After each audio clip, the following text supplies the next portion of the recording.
I had mentioned this morning, where was it? I got to get my notes. Maybe he's catching up with me. In fact, the Inspector General of Public Housing here in the city, Baltimore City, we had discussed, what was the housing complex I first came to? It started with a C, west side of Baltimore. Murphy Homes? Oh, that's right, Murphy Homes. That's right. I should have thought of it St. Patrick's Day.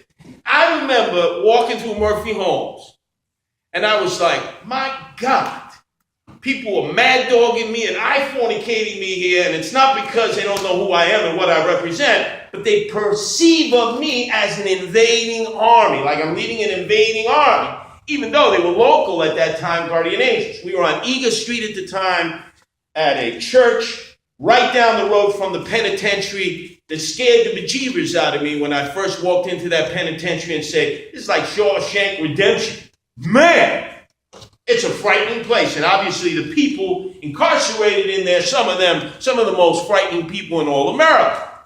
But we focused on the positive then as we do now. And I'd like to, for his great work, especially recognize Taxman. He's been part of our Baltimore City chapter since the restart in 2006. He's had numerous operations on his knees and his hips, yet he's continued to rock the streets of the city and has come back stronger than ever. Can we give a nice round of applause for Taxman?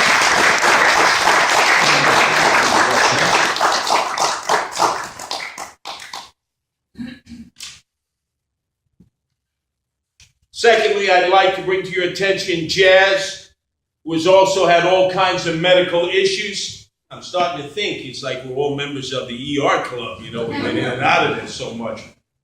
But continues to serve. Although she took a leave of absence, she's also served with our Boston chapter of Guardian Angels. Let's hear it for Jazz and her contribution.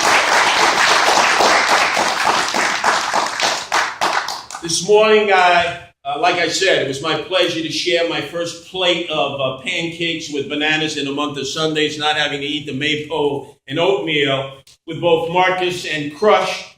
In fact, Crush came to the Guardian Angels by her will as she was leading her own community effort and saw that she can merge that in with what we were doing in addition to that. And no doubt will continue to lead the Angels both here in Baltimore City, regionally and nationally. Let's hear it for Crush.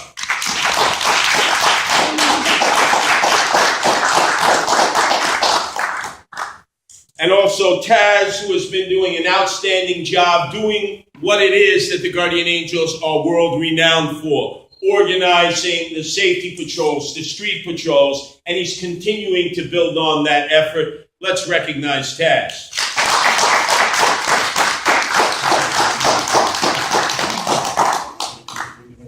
And to the heart and soul of the Baltimore City chapter of the Guardian Angels, as you know him, Strider, Marcus Dent, in every chapter, regardless of where it is, whether you're melting down in the hot, sweltering heat of summer in Phoenix, Arizona, or you're freezing your tuchus off in Fairbanks, Alaska, and that's in the summer.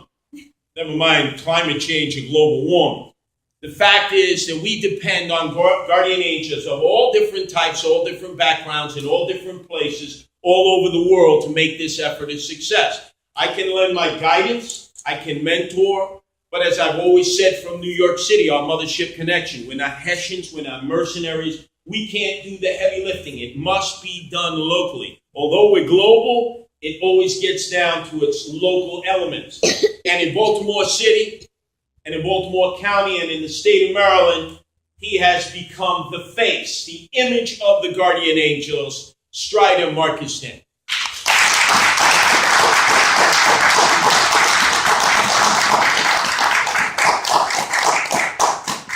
Now, I guess everybody knows within the past year, the Guardian Angels went through pretty much hell. We lost a lot of good Guardian Angels basically across the country due to illness or whatever, what have you, but it was a really bad time. But, one of the things is, as you can see with my team here, we rose through it, we got through it, we pulled through it, and we came through okay. And I want to introduce you guys real quick to the rest of my team. As you turn back, we got Q, who is one of my patrol leaders. Beast is a patrol leader. Raise your hand, please. We have Spirit, who just walked in the room. We have Sage. Raise your hand. Sage is pretty impressive. She's one of our junior angels.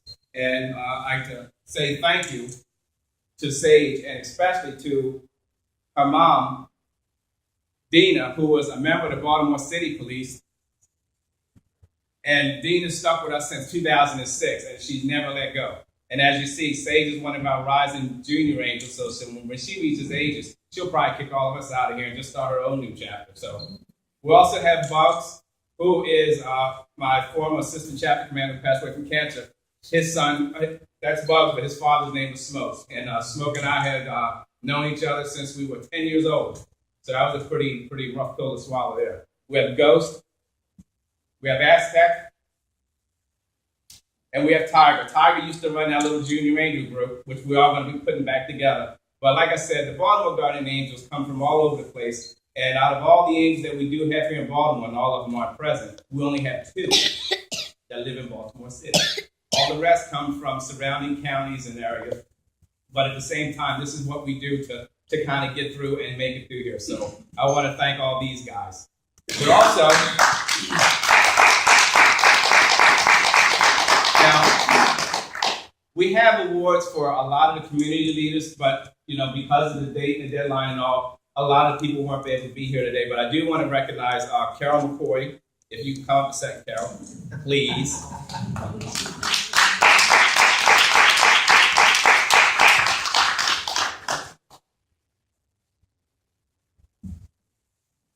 Carol has been with us since 2006 as well.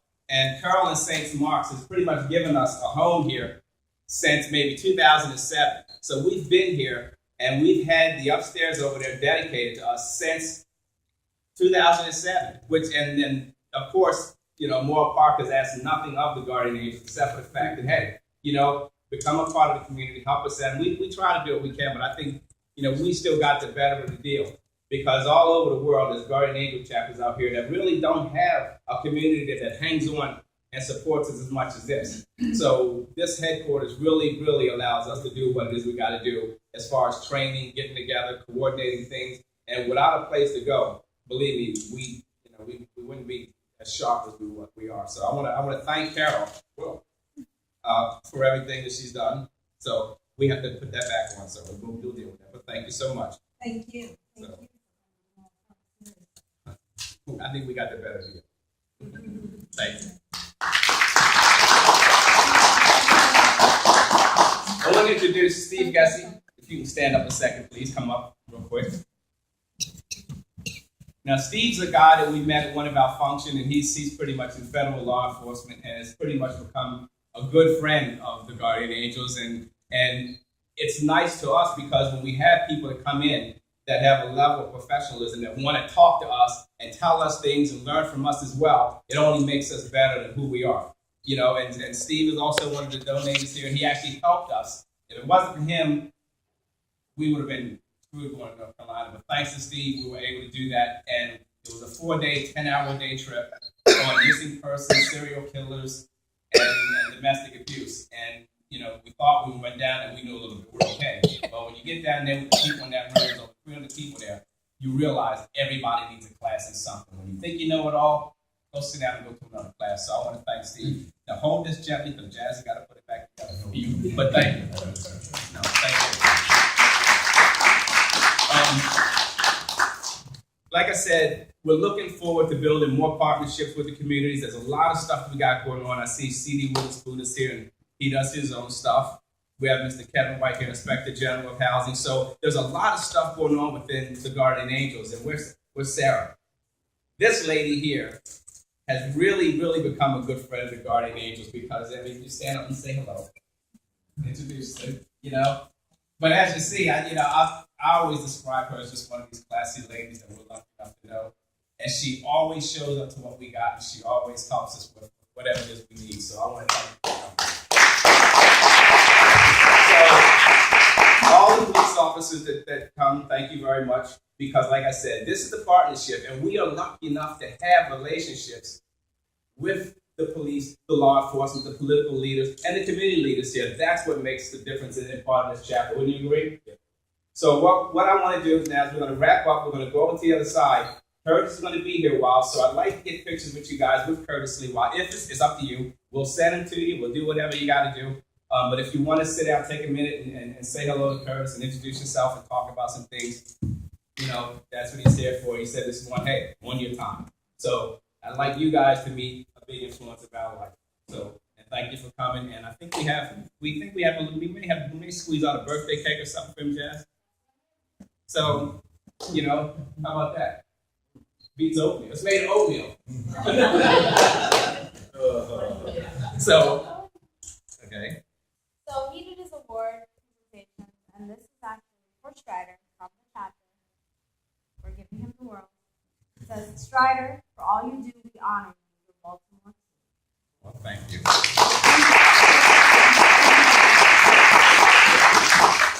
Look at that. Leave it to me to break the planet, right?